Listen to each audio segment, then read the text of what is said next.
2025-26 অর্থবর্ষের সম্পূরক বাজেট এবং 26-27 অর্থবর্ষের প্রস্তাবিত বাজেট এই মহান সংসদে উপস্থাপনের জন্য অনুমতি প্রার্থনা করছি। আপনাকে ধন্যবাদ মাননীয় স্পিকার। অনুমতি দেওয়া হলো। মাননীয় অর্থমন্ত্রী, আপনি বাজেট উপস্থাপন করুন। ধন্যবাদ মাননীয় স্পিকার। বিসমিল্লাহির রহমানির রহিম। মাননীয় স্পিকার, আসসালামু আলাইকুম। দীর্ঘ দেড় শতকের ফ্যাসিবাদ বিরোধী লড়াইয়ের ধারাবাহিকতায় 2024 এই ছাত্র জনতার রক্তক্ষয়ী গণ অভ্যুত্থানের মধ্য দিয়ে বাংলাদেশ আবার নতুন করে গণতন্ত্রের পথে যাত্রা শুরু করেছে।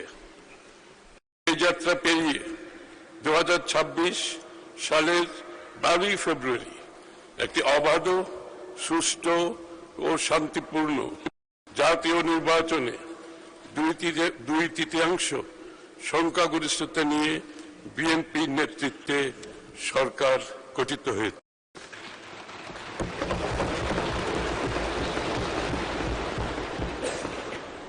সরকারের অর্থনীতি হিসাবে দায়িত্বপ্রাপ্ত হয়ে আমি আজ এই মহান সংসদে আমাদের প্রথম বাজেট প্রস্তাবনা উত্থাপনের জন্য দাঁড়িয়েছি।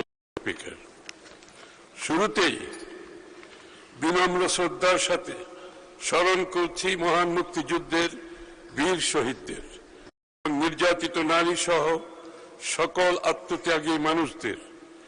একই সাথে স্মরণ করছি স্বাধীনতার পর থেকে আজ পর্যন্ত গণতন্ত্র প্রতিষ্ঠায় দীর্ঘ সংগ্রামে আত্মদানকারী সকল শহীদ এবং গুম, খুন, হামলা, মামলা ও গুলিবর্ষণের শিকার সকল আহত যোদ্ধাকে, যাদের আত্মত্যাগ আমাদের জাতীয় জীবনে গণতন্ত্র, অধিকার ও নতুন আশার দিগন্ত উন্মোচন করছে। মাননীয় স্পিকার,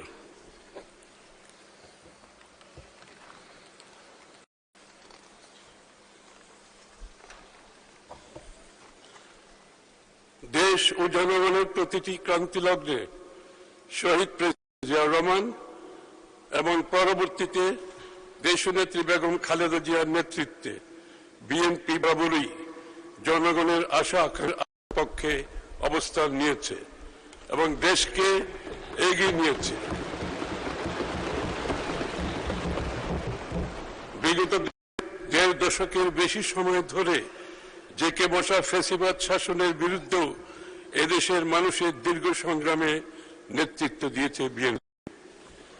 2016 সালের ভিশন 2030, 2022 সালের রাষ্ট্র মেরামতের 27 দফা এবং 2023 সালের যুগপৎ আন্দোলনের 31 দফার ভিত্তিতে বিএনপির নেতৃত্বে যে আন্দোলন গড়ে উঠেছে, এটি ফ্যাসিবাদ বিরোধী গণ অভ্যুত্থানের জমিন তৈরি করেছে।